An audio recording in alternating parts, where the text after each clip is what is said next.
Richmond, British Columbia, 1982. The first time Cindy James was found, she was barely alive. She was sitting in her car, dazed, confused, bleeding from the scalp. A shoelace was knotted tightly around her neck. She told police, "Someone tried to kill me." They asked who. She said she didn't know, but she'd been receiving threats for months. Cindy was 37, a former nurse, daughter of a decorated military officer. By all accounts, bright, competent, quiet. She lived alone, worked part-time, didn't drink, didn't party, but something had changed. She started telling her family, and later the police, that someone was watching her, calling her, following her, smashing lights outside her house, leaving notes on her windshield. The phone calls were the worst. They started as heavy breathing, then whispers, then clear words. "You'll be dead soon. Cindy, I'm watching." Sometimes they came in the middle of the night, sometimes while she was on the phone with someone else.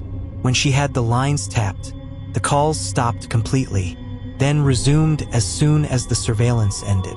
She went to police more than 100 times over the next 7 years, reported stalking, harassment, attacks, but they found no solid evidence.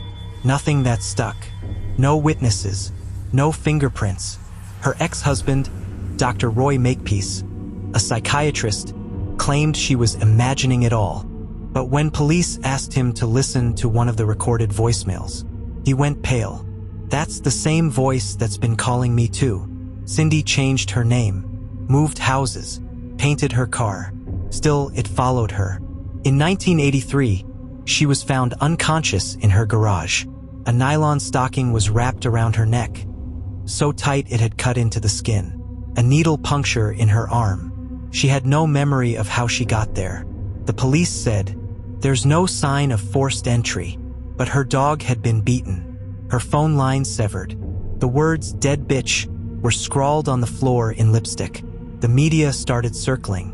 Some painted Cindy as unstable, a hysterical woman, possibly fabricating her own terror. But others, like her close friend Agnes Woodcock, saw the fear in Cindy's eyes and said, "This isn't mental illness. This is torture." By 1984, Cindy was hospitalized for depression. The doctors said she was exhausted, frightened, living under constant stress. They suggested she might be harming herself for attention, but they couldn't explain how. The physical restraints, knots tied behind her back, ligature marks, bruises and patterns consistent with struggle, seemed impossible to self-inflict. One nurse wrote in her report, "If she's doing this to herself, she's a magician." Cindy kept detailed journals, page after page of entries. "He followed me again. I saw the shadow outside the window. They want me dead, but slowly. No one believes me." Her handwriting shifted dramatically in some of the entries. 2 forensic analysts noted the script looked like 2 different people had written them. One tight, clean, measured. The other erratic, slanted, angry. Some suggested dissociation. Others suspected she wasn't the only one using the diary. Then came the fire. In 1985, Cindy's house caught fire while she was out walking her dog. Police found gasoline poured through the mail slot. A neighbor saw a man outside just minutes before. Tall, wearing black, but didn't see his face. Inside, they found photos burned, journals destroyed, the word "run" scrawled on the back of a scorched photo frame. Cindy said, "It won't stop, not until I'm dead." And then she said something else, something Agnes never forgot. "If anything happens to me, it wasn't suicide." The stalking continued. In the spring of 1988, Cindy was found semi-conscious in a ditch. Her hands and feet were hogtied with a pair of men's shoelaces, a nylon stocking around her throat. Again, she was wearing one shoe. When questioned, she couldn't say where she'd been or who had done it. The police were baffled. Then she began receiving photos in the mail. Photos of herself, taken from behind, through windows across the street. In one photo, her bedroom light was on, and the camera's reflection could be seen in the glass. But when police returned to the spot the photo was taken from, the lamppost was too far away. Whoever took the picture would have had to be levitating, or using a long lens from somewhere they couldn't identify. The photo went missing from the case file 3 months later. Cindy started to break. She withdrew, stopped calling friends, stopped answering the phone.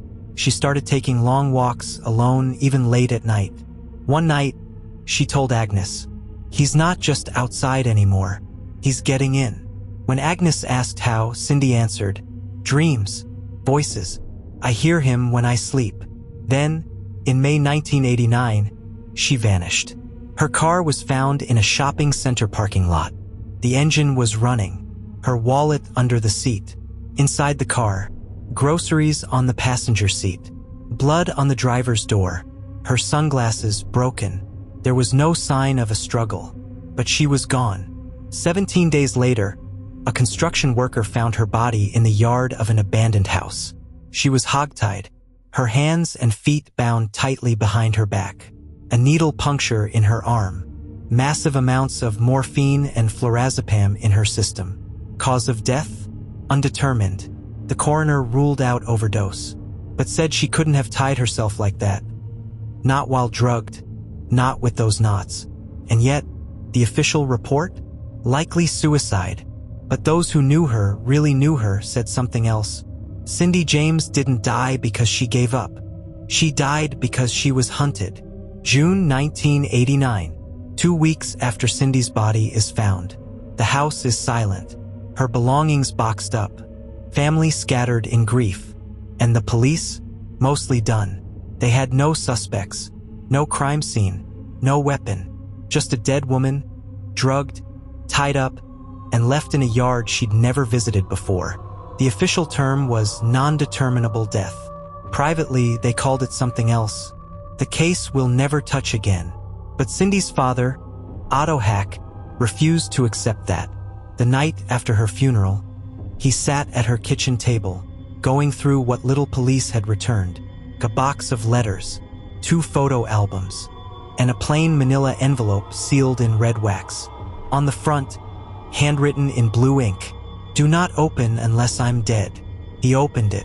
Inside were 3 things. 1. A single page with the words, "He won't let me go, but I won't be silent." 2. A Polaroid photo taken inside her bedroom mirror. But there was no reflection, just blackness, and something that looked like a smudged face in the corner. 3. A cassette tape. The tape was labeled, "Midnight, February 22nd, 1989. It had never been entered into police evidence. Otto listened to it that night, alone. The audio was faint, grainy. First, silence. Then the sound of a window creaking. A soft voice, Cindy's, whispering, "He's inside again. Don't look. Just listen." Then static. And then a second voice, male, distorted, too close to the mic. It said, "Dead girls don't tell lies." Then breathing. Then a loud knock. Then Cindy gasping and the tape cut out. Otto sat for hours, staring at the floor. He never told police. Instead, he gave the tape to a private investigator. Tom Darcy, a retired detective, was one of the few who still believed Cindy hadn't done it to herself. When he heard the tape, he said, either she staged it with a very dangerous partner, or someone was in that house. Then something else surfaced. A neighbor, whose baby monitor had picked up strange signals for weeks, finally played back the audio she had been too afraid to listen to. The recording was made 4 nights before Cindy died. It was quiet at first. Then, around 2 a.m., the static shifted. The baby was asleep, but a voice came through the monitor. "Cindy can't run." Another voice, a woman's, weak, said, "Please stop." Then something thumped against the wall. Then silence. The neighbor had assumed it was interference, until she saw Cindy's face in the paper. Darcy took the tape and cross-referenced the frequency. It matched an open radio band, one used for short-range encrypted bursts. Military grade. This raised the first terrifying theory. What if Cindy wasn't just being stalked? What if she was being surveilled? The official files said Cindy was a nurse, but Darcy uncovered old personnel records with redacted sections. Some listed her as a consulting mental health officer for temporary posts, including at a government hospital involved in long-term psychiatric research. She had worked briefly with patients under experimental treatment protocols. Most of the records were missing. Then came the oddest clue of all. Agnes Woodcock, Cindy's close friend, called Darcy and said, "There's something wrong with the house. It's humming." Darcy visited 2 days later. The power was off. The house was silent. But when he entered Cindy's bedroom, his pocket tape recorder clicked on by itself. It began to rewind, then play. It was the same voice from the cassette, but now it was saying something else. She told the wrong person. Now she remembers too much. Then static. Then the machine shut off. It had no batteries inside. Darcy took samples from the room. The wallpaper near the bed was warm to the touch. The floor beneath the rug was scorched, as if something had burned upward.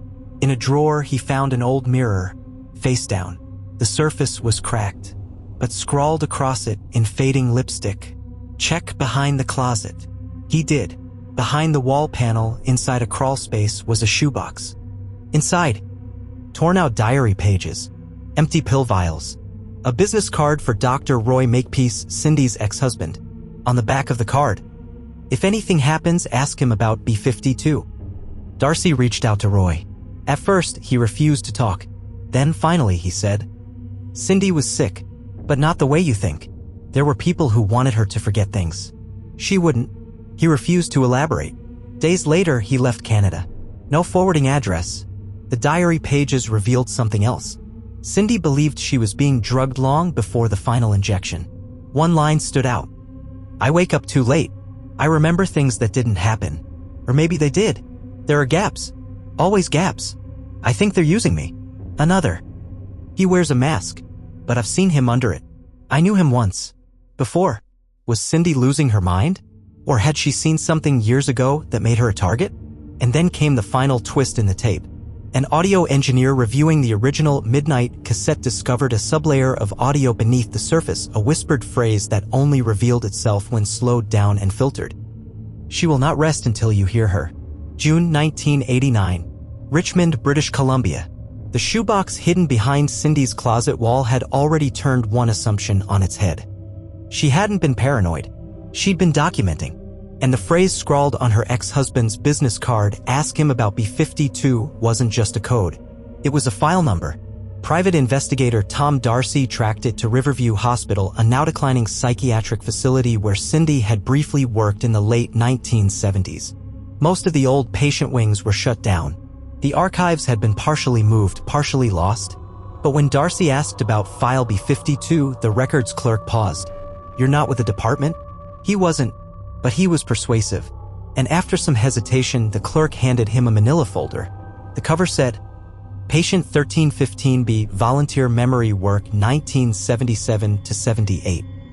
Status reassigned. Access level internal use only." The patient's name had been redacted. So had most of the file. But scribbled in the margins, someone had written, "C. J. Repeated dissociative episodes post-treatment. Significant recall. Monitored remotely." And at the bottom, Shadow Trial /MK sub 14 terminate contact if resistant. Darcy froze. He knew those acronyms. He'd seen them once before in an intelligence seminar on declassified mind control experiments. MK Ultra. Cindy had once told her father cryptically, "I don't always remember who I was before. I think they split me." Everyone assumed she meant trauma. But now that quote took on a new meaning. What if Cindy had been part of something? Not a victim at first, but a subject. He dug deeper. At a library in Vancouver, he found a book written by a defrocked psychiatrist, a whistleblower, who claimed that in the 70s, several Canadian hospitals ran covert cognitive testing under U.S. partnership. The term B-52 appeared once in the book. B-52 was not just a sedative. It was a protocol. The injection itself was standard, but what followed was behavioral modification, light exposure, sound repetition, linguistic deconstruction. Not torture. Reprogramming. Meanwhile, Agnes, Cindy's best friend, was having her own problems. She'd begun noticing a black sedan outside her house, parked across the street, never moving. At first, she thought it was grief-induced paranoia. Then, one day, a man knocked on her door. Thin, clean-shaven, neutral voice. He said he worked in records, that some of Cindy's old belongings may need to be collected. When Agnes refused, he smiled politely and said, "Some things are safer forgotten," then left. He left behind a single glove on her porch. Inside the glove was a burned matchstick. She told Darcy everything, and he believed her, because that same night his office was broken into. Nothing stolen, except one item. Cindy's second cassette tape, the one with the voice whispering. She told the wrong person, but the intruder had missed something. Beneath the floorboards in Darcy's office, taped inside a hollow beam, was a third cassette. No label, just a date. April 14th/88. He played it. Static. Then Cindy's voice. "They don't need a body to find you. They use sound. It rides the air. When I sleep, I don't know if I'm dreaming or being reprogrammed. But I wake up bruised, and things are moved." Then, for 30 seconds, the audio changed. A metallic hum. Rhythmic. Almost mechanical, like a tape looping on itself. Then something that sounded like clicking teeth. And finally, a voice. Not Cindy's. Not a man's. Something in between. It said, "The subject has drifted. Lock reinforcement. Mark location. Re-enter through mirror code." Then the tape ended. Darcy took the audio to a sound technician. The technician analyzed the frequency. It was not normal human speech. It was machine-processed voice compression years ahead of available tech. "This isn't a prank. And it's not schizophrenia," the tech said. "Whatever this is, it's manufactured. Someone built this voice." Back in Cindy's house, Agnes returned to collect a final box of photos. The electricity was shut off, but one light, the hallway lamp, was on, flickering. As she walked past the mirror near Cindy's room, she swore she saw a flash of red in the glass. Not her own reflection. A figure, face obscured. When she turned around, no one, just her own breath in the cold air. And on the mirror, written in the condensation, "Tell him to stop. He's next." She didn't sleep that night. That same evening, Darcy received a package. No return address. Inside, a single reel of Super 8 film.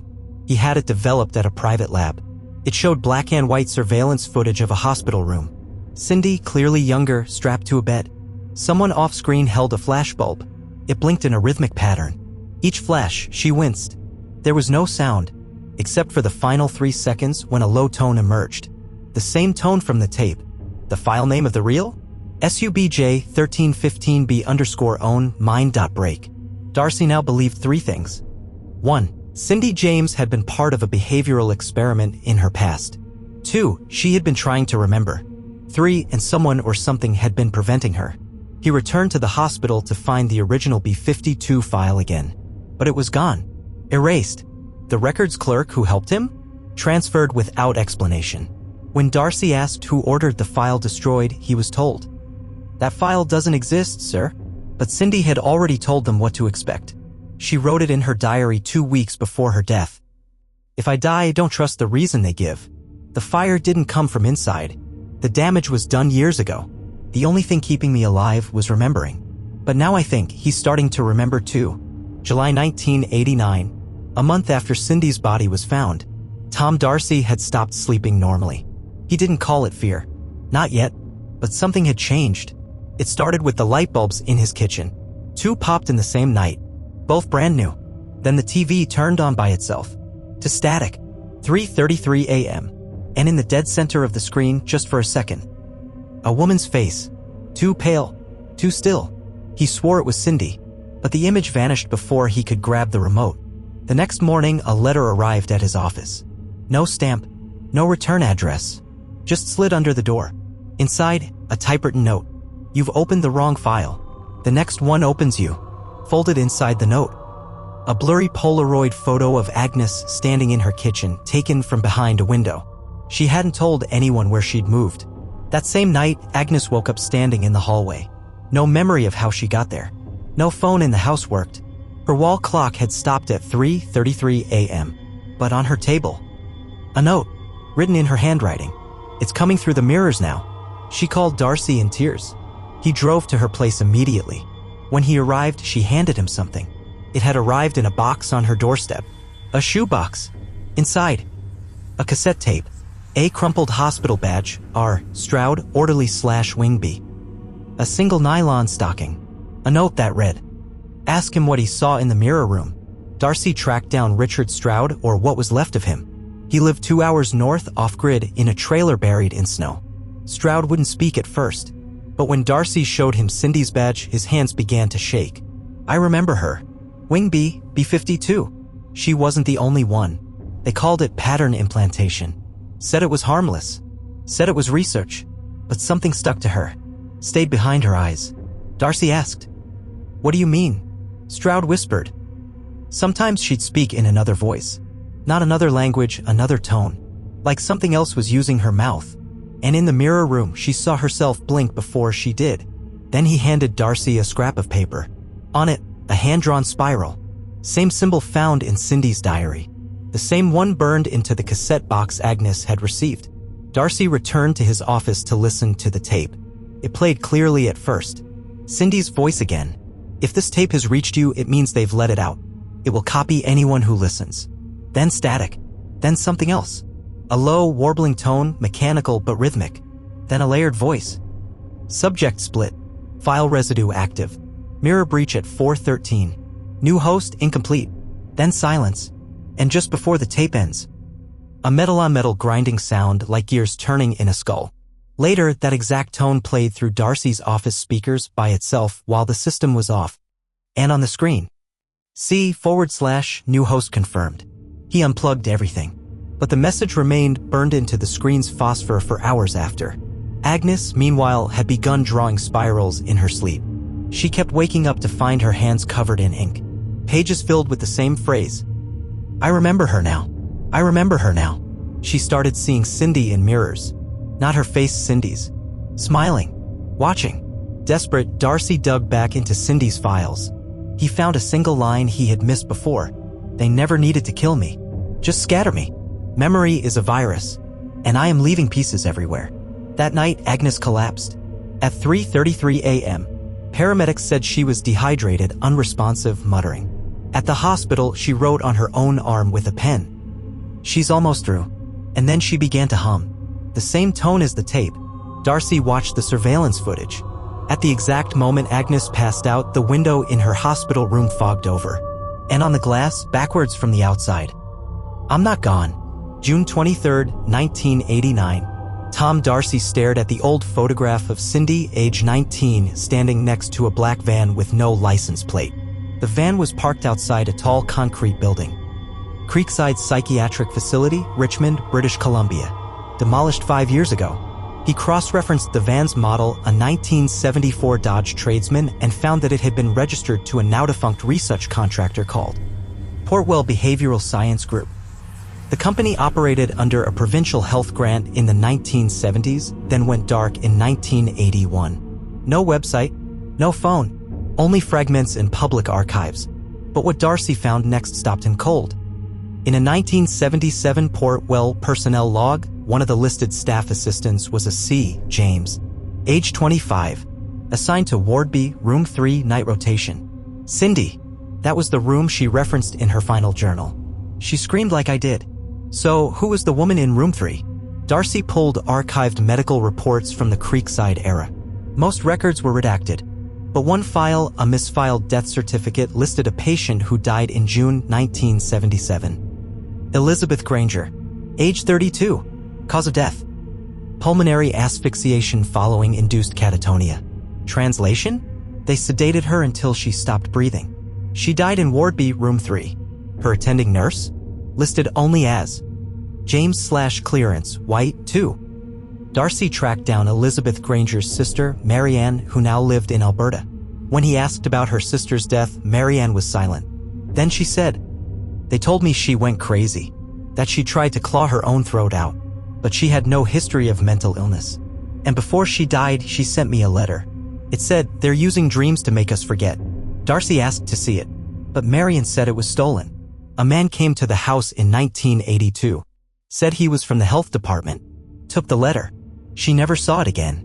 The same month Elizabeth died, Cindy took a leave of absence from the hospital. She never returned to psychiatric work again. When asked later why, she simply said, "I saw something I shouldn't have." Back in Vancouver, Darcy received an anonymous package. Inside, A reel-to-reel tape marked, Cindy, Archive Memory 5. A burned staff badge. A memo with a Portwell logo partly charred. The memo contained a single sentence. Subject James/C showing resistance to suggestion. Monitor for retention spikes. This wasn't therapy. It was conditioning. Darcy had the reel transferred to digital audio. What he heard was nothing like the earlier tapes. First, silence.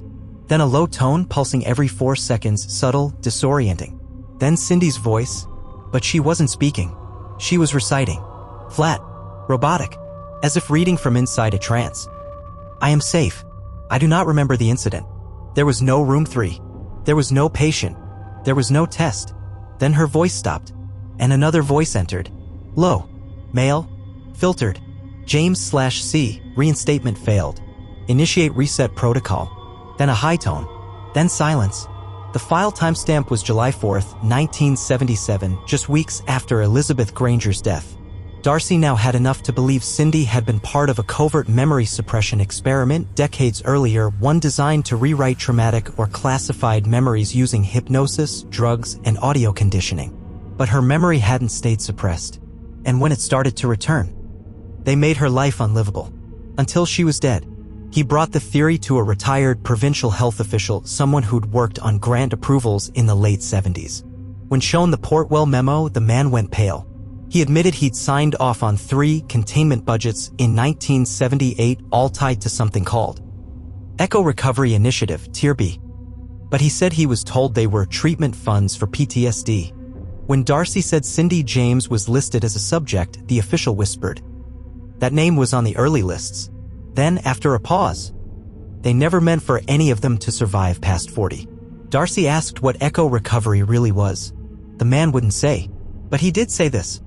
Ask your friend Agnes if she's had any strange dreams. Agnes had. She called that same night. I heard her. Last night.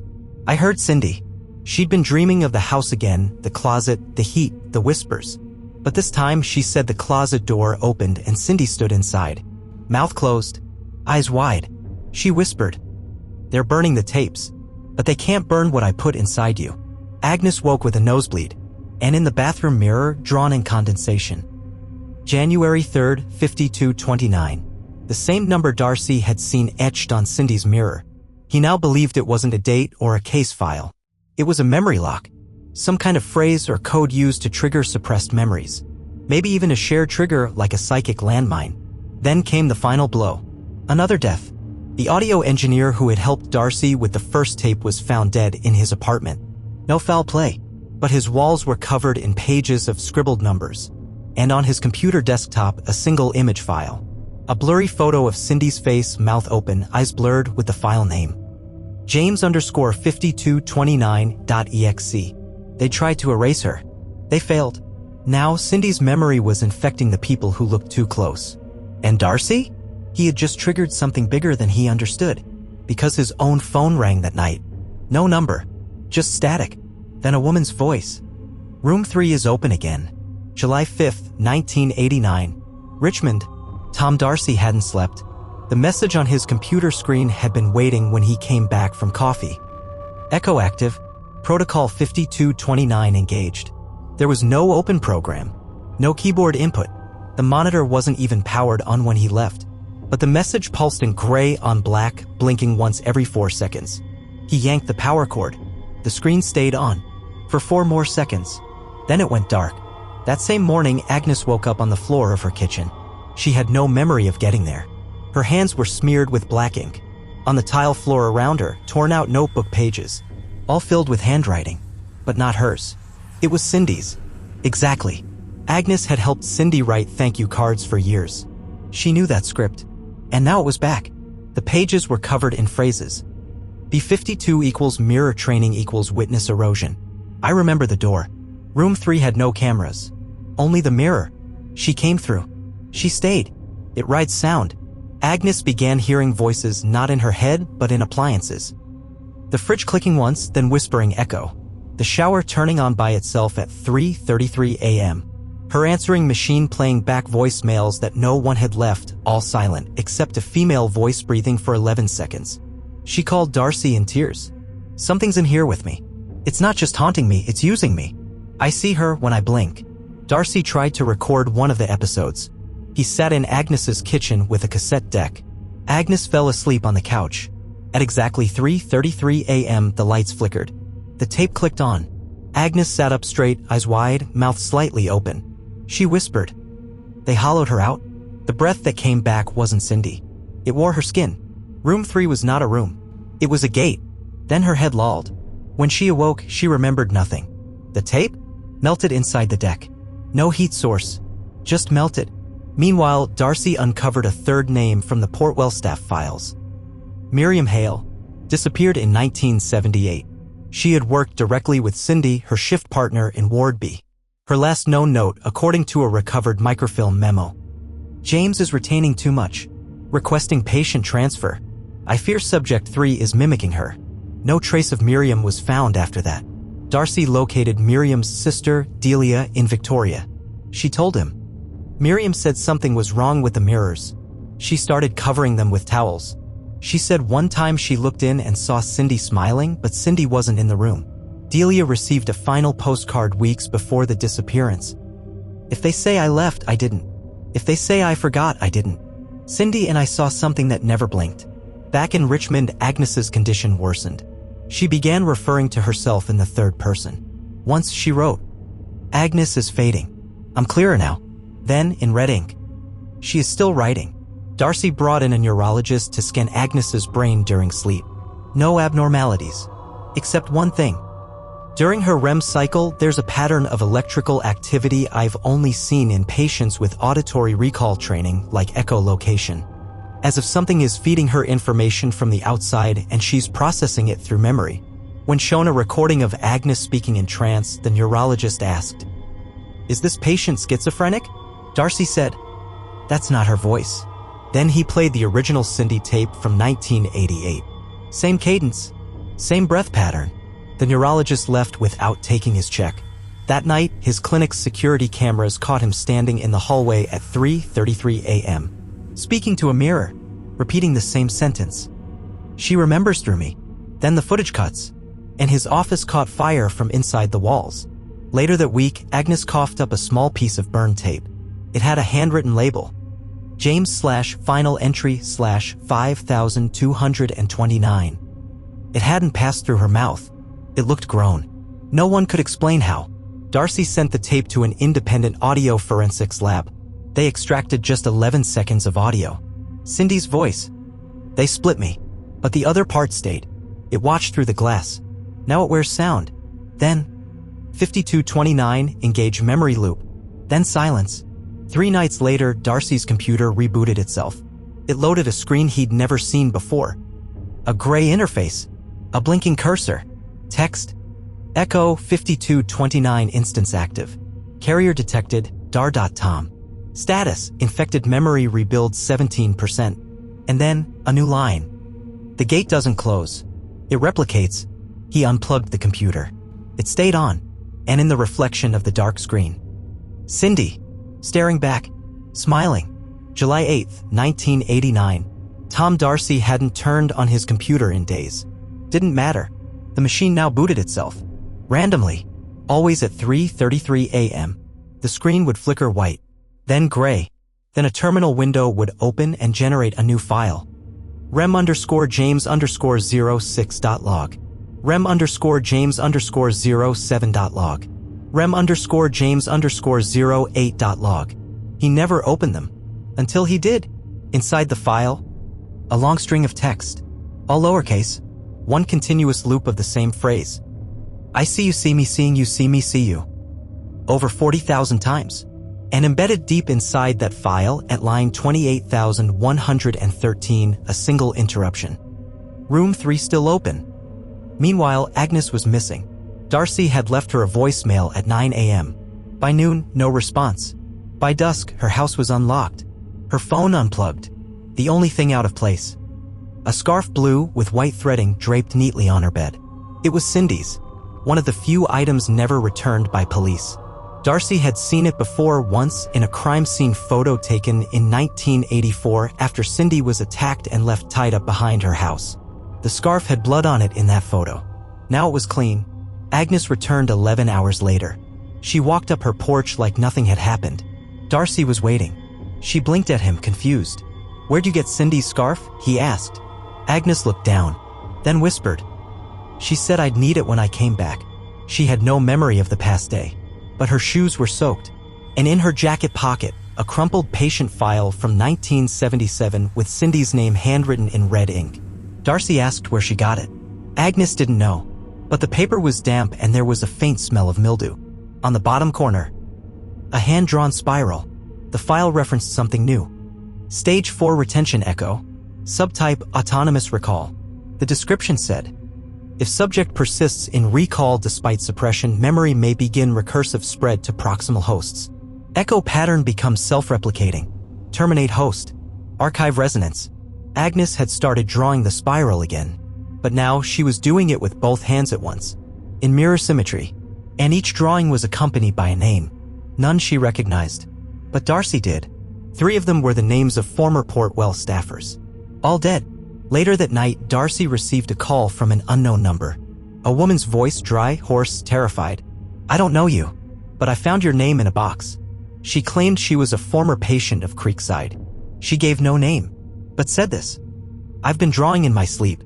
Not pictures, maps. Spirals layered over rooms I've never seen. She's in the spaces between memories. And if you remember her too long, she finds a way in." Darcy asked her where she was. Silence, then a soft click, and then a second voice, not the woman, whispered into the mic. "You're next." Darcy's hands were shaking when he returned to his desk. His computer screen was black again. One new file on the desktop. Carriers.txt. He opened it. Inside, a list of 48 names. His name was number 5. Agnes was number 11. Cindy James was number 1. Numbers 3, 4, 6, and 8 marked as expired. Then the screen changed. White text. "You heard her. Now she hears you." And below that, "Agnes is no longer asleep." The next morning, Agnes didn't answer the door. Darcy let himself in. She was sitting on the floor, eyes open, staring into a mirror propped against the wall. In her lap, a notebook, filled front to back with one sentence. "We are all rooms now." He gently shook her. She turned to him slowly and said, "Do you remember the mirror that blinked first?" Then she smiled. But it wasn't her smile. It was Cindy's. July 10th, 1989. Tom Darcy drove 50 miles north to what was left of Creekside's psychiatric facility. Technically, it had been razed in 1984, but that wasn't the full truth. The main building was gone, but the basement wing was still there. Sealed, fenced, patrolled once a week by private contractors. Darcy knew the name to ask for, Wingby. A former groundskeeper let him in reluctantly after being paid in cash and silence. The hall beneath the foundation was cold, humid, too intact. And at the very end of that hallway was a steel door. No window, no handle, just a stenciled label, faded but legible. RM3/mirror-eval/protocol 5229. Inside was a room no larger than a walk-in closet. Bare concrete, low lighting. And the walls? They weren't concrete. They were mirror shards. Thousands of them. Broken, fused to the surface like someone had glued the shattered minds of 100 people into the walls. They caught no reflection. Just darkness. Heat. The smell of old circuitry and sweat. And then Darcy heard something. A sound that didn't echo, didn't repeat. Breathing. But not his. It was coming from the mirror. He leaned closer. And from behind the shards, a voice. "We never closed the gate. We built it into the walls." He stumbled back. The door slammed shut behind him. For 11 seconds, he was locked in. The light flickered. The mirrors vibrated. And every shard flashed Cindy's face mid-blink. Then silence. The door creaked open again. Empty hallway. Back in Richmond, Agnes's condition was deteriorating. She stopped answering to her name. She began referring to herself as Echo 3. She spoke in Cindy's voice, same tone, same vocabulary. And worse. She began remembering things Cindy had never written down. Details from room 3. Phrases from conversations never recorded. She whispered once. They weren't testing memories. They were testing echoes. Cindy was the first to keep hers. One night, Agnes painted the entire wall of her living room with black marker. A perfect spiral. No mistakes. At the center, she wrote. She is still writing. Darcy returned to Portwell's shell company registry. It had been renamed twice. Now it existed under a generic nonprofit, Pacific Well Care Research. He visited the listed address, found only an empty office and one file left behind. A list of internal terms. One entry. Mirror room. Designated environment for memory stabilization under disassociation. Subjects displaying autonomous retention may imprint echoes into visual field residue. Caution, do not allow subject to fixate. Reflection equals recursion trigger. Another entry. Echo loop, James variant. Self-replicating thought form loop triggered by REM state. Contagious via sound. Carrier may not exhibit symptoms until stage 4. If subject begins writing, assume overwrite has begun. Agnes was now in stage 4. She was admitted to a private clinic after walking into traffic. Didn't get hit. Just stood there, whispering. She's under the asphalt. She's humming now. When nurses checked her belongings, they found a photo of Cindy, but altered. Her face was made of binary code, and on the back, in Agnes's handwriting. The next host is waiting. That night, Darcy received an email. No sender. No subject. Just an attachment. Echo_room 3.wave. He played it. Static. Then the same breathing from the mirror room. Then Cindy's voice, flat, robotic. This is not memory. This is installation. She is still writing. And you are next. Then the screen flickered, and a command prompt opened on its own. /mirror_boot code 5229 host Darcy. July 13, 1989. 3 days after the mirror room, Darcy began noticing small changes. His handwriting had shifted. Not just the slant, the pressure, the spacing, the loops. It matched samples from Cindy's 1986 journal entries. Exactly. He hadn't written consciously. He'd been scribbling notes from a phone call, a grocery list, even. But when he compared the pen strokes, it was her. The spiral had taken root. In Agnes's hospital room, doctors had cleared her for observation-only status. She barely spoke, but she began drawing. Pages and pages. Blueprints of rooms. Hallways. A circular vault. All centered around one phrase. Access echo via mirror 3. That same day, the hospital's computer system glitched. Dozens of medical records were overwritten. Patients' names replaced with Echo_James_. And in the system logs. Write complete. Ready for next host. Meanwhile, Darcy's phone rang. 3 times. The first was a voicemail, just static, but with faint mechanical breathing underneath. The second, a voice that whispered, "You're opening the file right now. Stop." The third call came at 3:33 a.m. Darcy answered. The line clicked. Then Cindy's voice. "There's no me anymore. Just you writing me." He checked his typewriter the next morning. A sheet was already fed into it. Typed across the middle. /echo_boot complete. Room 3 reopened. And underneath, in faint pencil. "You've already let her in." He returned to his files. To the only tape he hadn't dared play. Cindy // final entry. It had never worked before. Blank. Dead tape. Until now. It turned on by itself at 3:33 a.m. and played this. Click. Breathing. Faint. Not human. Then Cindy's voice. "They said if I wrote it down I could forget. But I didn't. I just learned to echo. Every sound I made became a doorway. Every word a trap. Room 3 was not a place. It was the first file. Then static. Then a new voice layered underneath. New host confirmed. Darcy's bathroom mirror cracked that night. No impact. It split down the middle as he passed. In the reflection for half a second. His own face blinked late. Just like Cindy described. He stopped sleeping. The REM logs on his computer began appearing even when the device was unplugged. Every time he looked away from the screen, one line would appear again and again. "Do not remember her." Then it changed. "You already did." Agnes had one final lucid moment. She looked at Darcy and whispered. "She didn't die. She fragmented. And she put pieces of herself in all the things we can't turn off. You're not haunted. You're updating." July 14, 1989. Agnes was gone. No witnesses. No nurses. No alarms.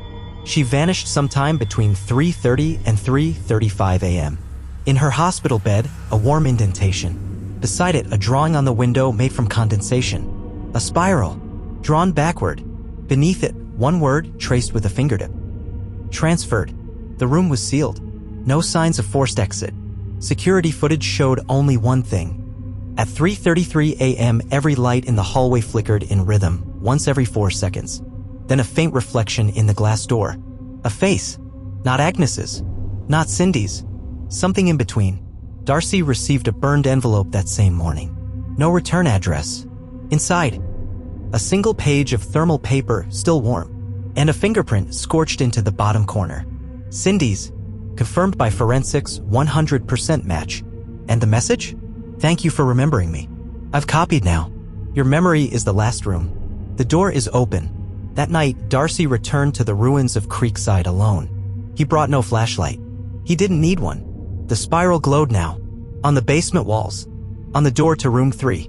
Even on the floor, faint, shifting light like a screen beneath concrete. The door opened for him without touch. Inside room 3. Silence. No mirrors. Just a chair. And in the area, the sound of a typewriter. Even though there wasn't one, he sat. The door closed, and the light changed. Across from him, the wall shimmered, reflected his image. Then Cindy's. Then his again. Then both overlaid. When he left, he found a note in his coat pocket. Not one he'd placed there. Typed in red ink. New host registered. Archive complete. Echo will now spread by memory, by mirror, by story. Version. Darcy //1.0. The next morning, his computer wouldn't turn on, but his typewriter began to click. On its own. One line at a time. She is still writing. She is still writing. She is still writing. Over and over. Until the ribbon ran dry. Across town, 3 mirrors cracked simultaneously at 3:33 a.m. And in the reflection of each, visible only for a split second. Cindy. Not smiling. Typing. July 15, 1989. Tom Darcy vanished. His office was locked from the inside. His coffee was still warm, but he was gone. On his desk, a note typed neatly and signed. I saw her blink before I did. That's when I knew. I stopped being the observer. I started being the backup. The hard drive of his computer was wiped clean, except for one folder. rem_James/live_logs. Inside, hundreds of files, each with a timestamp at 3:33 a.m., each with one phrase. You're reading this means it worked. The logs began uploading themselves online, first to private FTPs, then to public BBS boards, then somehow through fax machines. Dozens of people received the same page unprompted. A spiral and the line. She is still writing. Then the emails started. From dead accounts. Accounts never created. Subject lines. Room 3 active. Echo boot successful. Don't look in the mirror. Attached audio files. Most people never opened them. But the ones who did. A 911 dispatcher in Burnaby collapsed at work after reporting a voice on the line that said, "You've remembered her long enough. She'll use your lungs now." A high school teacher in Langley began speaking in her sleep in Cindy's voice, word for word from her 1983 diary. And a podiatrist in Calgary posted on a message board, "I don't dream anymore. I reboot. I wake up mid-sentence writing her name." The story made it into one newspaper before it was pulled. The headline, Cindy James case may be connected to digital infection theory. The article never ran, but the original draft leaked, and at the bottom of the page, the reporter had scribbled a line by hand. This is not a haunting. It's a memory process with teeth. Weeks passed, then months, and the phrase "she is still writing" began appearing in strange places. Inside printers, on ATM receipts, in the metadata of MP3 files, as graffiti beneath overpasses drawn in spirals. No one claimed responsibility. In 1990, the phrase hit the early internet. Usenet boards began receiving corrupted posts filled with loop text. Echo, echo, echo, and embedded ASCII spirals. Always followed by, "Do not remember her. You already did." In 1993, a graduate student ran a memory test on undergrads using an image of Cindy's last known photo. 10% of them reported hearing a typewriter in their sleep afterward. 2 reported seeing Cindy's reflection in glass, but never directly.